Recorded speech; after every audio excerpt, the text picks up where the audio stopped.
Welcome to 145 Garage. Today's task is to replace the third brake light on this 2015 Jeep Renegade. The lens on these is known to come off in our, after going through a car wash or if somebody's taking snow off the roof during the winter or even driving in a light breeze. There's not a lot of information online on how to do this job, and what little I found made it sound like it was pretty involved and you having to take everything out of the back of this hatch. After looking at this, I'm wondering if I can get away with just loosening this upper trim piece and not touching the main panel on the hatch, which hopefully will keep me from breaking clips and doing things like that. So let's see what happens. First thing you're going to need is a brake light, which you can get from a dealer or online. Tools, you're going to need a 10mm socket, an 8mm socket, some sort of an extension. And I use a nut driver to remove the brake light, and I use my trusty DeWalt screw gun to remove the spoiler from the hatch. First step is to pull these two rubber plugs from the upper corners of the hatch. Over here and over here. That exposes the two outer retaining nuts for the spoiler. I didn't catch this on video, but what I did was I stuck my fingers between the plastic trim piece and the glass and gave a good tug, and the retaining clips let loose, giving me access to the 4 nuts that are inside. Then took my nut driver and spun these off one at a time, along with the 2 outer retaining bolts. I only dropped a couple of them, which is why I have my trusty magnetic pickups there, but got all the bolts out, got the socket out that I dropped, and everything was good.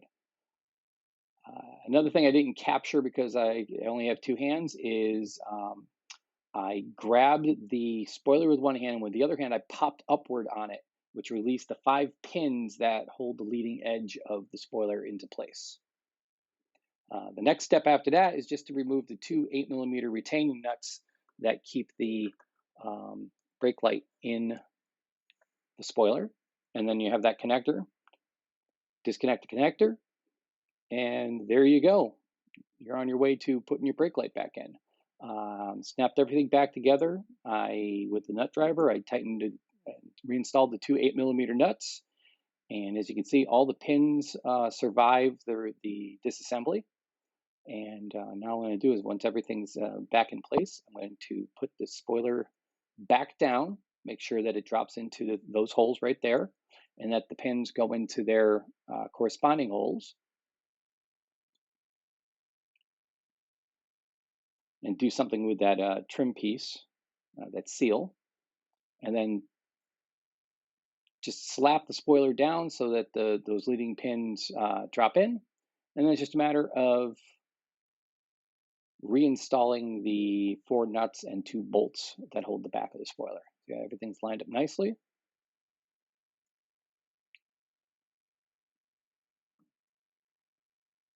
And I'm feeling so full of myself, I'm going to try doing this way. The nut goes in onto the stud, and just give a little.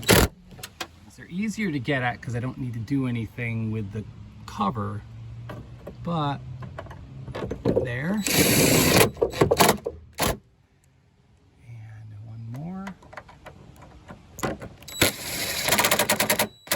Little ugga-dugga, don't need too much.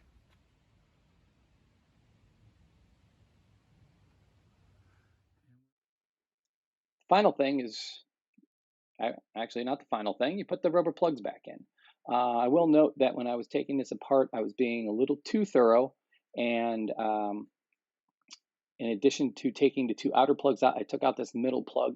It actually doesn't have anything to do with this job. I don't even know why it's there, other than maybe draining water out of it. I have no idea what that plug even does. Had to fish one of the clips out of the hatch. It came out when I was pulling out the surround, but it goes into there. As you can see the slot, it just slides in there. And now for the fiddly part, which is getting the ends of that hatch surround or that glass surround piece into place. There's my face, and you'll see here, just trying to get it into that slot, and then those slots with the other retaining clips. Once you get the ends in, that's the part that's kind of the difficult part. Seemed to for me that as soon as I got that end in, and I tried capturing what I was doing here and failed miserably. But once you get the one end in and the other end in, the clips across the top seem to line up, and it's just a matter of kind of pushing on it to get it to snap in. And as you can see, the interior panel went right back in, and the job is done. Give it a little pop, make sure the clips all hit, and we're done. Didn't have to take the rear panel off, didn't have to mess with the more delicate plastic push clips that always break, and the panel always breaks, and the pins always break, and you're having to go to the parts store, and invariably they're out of stock. We'll call this one a win. And one last thing, step on the brake pedal, everything's good. Hope you liked this video. If you found this interesting or found this informative, help you fix your car, I don't make a lot of videos, but I do every once in a while. So if you would like to like this video and share and follow and all that stuff, I do videos on a variety of topics. Not always cars, but mostly cars. So thanks for watching. Have a good day.